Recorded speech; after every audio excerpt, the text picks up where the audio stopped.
So आमचा छोटू निघाला आहे तिथून, कळंबोलीला होते. आणि कावेरीची आता बघा बेबी गर्लच्या वेलकमची तयारी चालू आहे. सगळं दिवा वगैरे मस्तपैकी घर वगैरे स्वच्छ करून. आणि हा बघा छोटू वेलकम बेबी गर्ल. सगळे बलून्स वगैरे मागवले. आता पटकन डेकोरेशन करतो कारण ते ऑन द वे आहे. कारण मी गेलेलो नाही आज त्यांना आणायला, कारण इथे जरा थोडी वेगळीच गडबड झाली होती. सांगेल तुम्हाला नंतर. ऐन वेळेला पाणी गेलं होतं, हे तुम्हाला हिंट देतो की कशी गडबड झाली असेल. आणि वेगळंच जरा पाणी गेलं होतं म्हणून काय झालं, सगळं आवरून जाऊ शकलो असतो, पण आज वेगळंच काम पण काढलं होतं.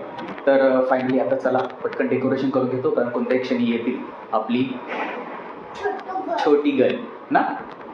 चला ओवी पण रेडी वगैरे झाले. चला भेटू. पप्पा बघ,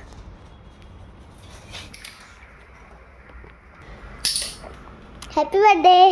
हॅपी पिग्गी. मित्रांनो बेडरूममध्ये अशा प्रकारे काहीतरी केलं आहे आणि एकदम भारी वाटतं हां. कावेरी नॉर्मल बर्थडेपेक्षा एकदम भारी वाटतं ना. वेलकम प्रिन्सेस एकदम ब्राईट दिसतंय ना ते. It's a girl welcome princess. आणि हा छोटा बेबी. आणि मुद्दाम बेडरूममध्ये केलं आहे कारण हॉलमध्ये नको, बेबी इथेच राहणार आहे तर तिच्या वेलकमसाठी. तर चला अजून बरीच तयारी करायची आहे.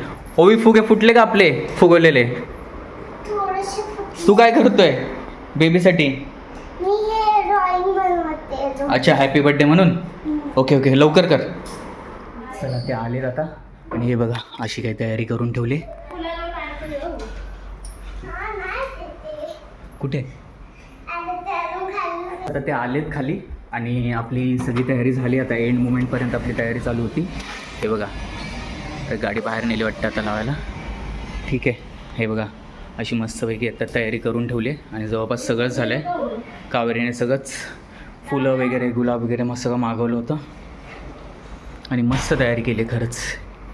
हे बघा वेलकमसाठी आता याच्यामध्ये आणल्यावर बाळाला ठेवणार आणि वेलकम होम प्रिन्सेस बलून्स वगैरे. जा जा जा. आणि याच्यावर आपण बाळाच्या पावलांचे ठसे घेणार.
चला आता फायनली बाळाचं आपल्या वेलकम झालेलं आहे आणि मस्त वाटलं.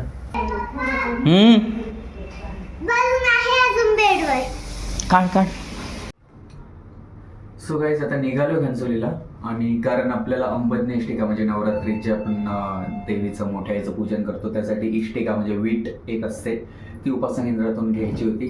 देवीचं प्रतिरूप असतं आणि दळण वगैरे टाकायचं.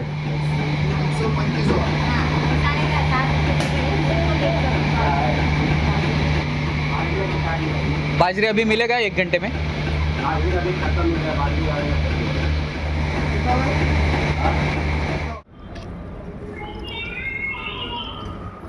चला आलोय आता उपासना केंद्रामध्ये. दळण टाकलं आणि आज लेट झालं. आता खूप 8:30 वाजलेत.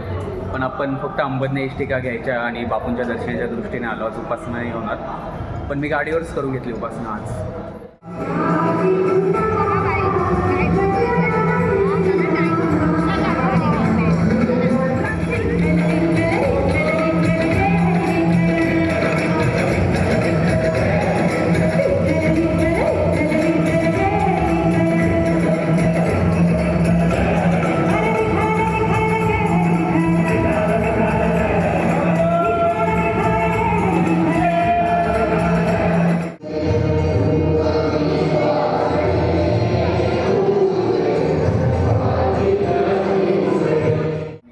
आता दळण आपल्याला मिळणार आहे 10 वाजता. त्यांनी 10चा टायमिंग दिला आहे, कारण बाजरीचं ते लेटेस्ट टाकतं आणि एवढं बाजरीची दळणं नव्हती.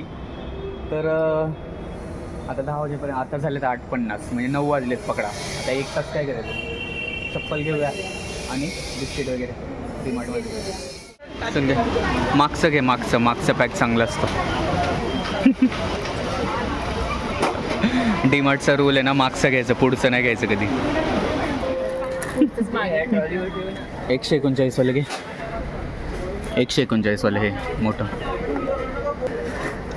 हां चल बस झालं. हे नाही बरोबर लागत एवढं डाबरचं.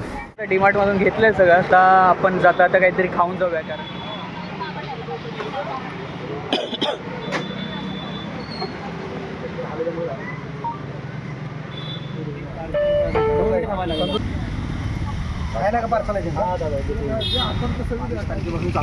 अच्छा स्टेशनच्या समोरच आहे. हां हां सेंटर पार्कच्या अपोजिट. ओके. हे बघा इथे सेंट्रल पार्क आहे आणि घनसोली स्टेशनचं जे बॅक गेट आहे त्याच्या समोरच आहे तंदूर वडापाव. आणि मस्त लागला. आम्ही ॲक्च्युली ट्राय केला आधी एक, आता दुसरा घ्यायला थांबलो आहे. तर काय काका कसा रिस्पॉन्स आहे? बऱ्यापैकी आहे, बराचसा खूप चांगला आमच्याकडून सेल होत आहे. हां कारण मी बघितलं आता गर्दी होती बरीच. हां तर आता ग्राहकाने यावं हीच आमची इच्छा आहे. हां येतील ना, कारण टेस्ट चांगली असेल तर ग्राहक आपोआप खेचले जातात. तर कोपरखेरण्याला पण आहे का? हा कोपरखेरण्यामध्ये आपलं केटी रिॲलिटी बिल्डिंग आहे, त्याच्या बाजूलाच आहे, तिथे लागतं. अच्छा. आणि दुसरी शाखा नंबर 2 अच्छा. घनसोली स्टेशनच्या इथे लावलेलं आहे. ओके. आता थोडे दिवस आहे, पण पब्लिकचा रिस्पॉन्स अगदी मनासारखा व्यवस्थित वाटतो. चांगला आहे. मी पण बघतोय ना. तुम्ही पण आलात, बरं वाटलं. अच्छा या जरूर थँक्यू. या. नक्की. तर मित्रांनो आता आपण इथे टेस्ट केलं आहे आणि पहिल्यांदा आम्ही 1-2 ब्लॉगर्सनी पण इथे ब्लॉग केलेले आहेत. तर आपल्या मराठी उद्योजक आहेत, तर सगळ्यांनी येताना घनसोली स्टेशनवरून जर जात असाल आणि तुमची नाश्त्याची किंवा भूक लागण्याची वेळ असेल तर नक्की एकदा दोनदा ट्राय करा. नक्कीच चांगली टेस्ट आहे. रेट कार्ड हे आहे तंदूर वडापावचा. ओके चला ठीक आहे, थँक्यू. हां चांगलं आहे. एक मँगो लस्सी तो.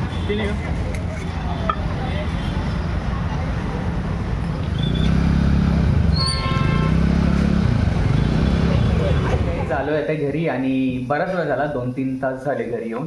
त्याच्यानंतर जेवायला तर काही इच्छा नव्हती, कारण बाहेरूनच खाऊन आलो होतो तुम्ही जसं बघितलं. आणि एंडिंगला लस्सीने तर मन तृप्त केलं अगदी. आणि त्याच्यानंतर निघालो घरी. ओवीने बघा आमच्यासाठी पुन्हा एकदा तिची रोजची सवय, आपली रोजची म्हणजे बऱ्याचदा ती करते.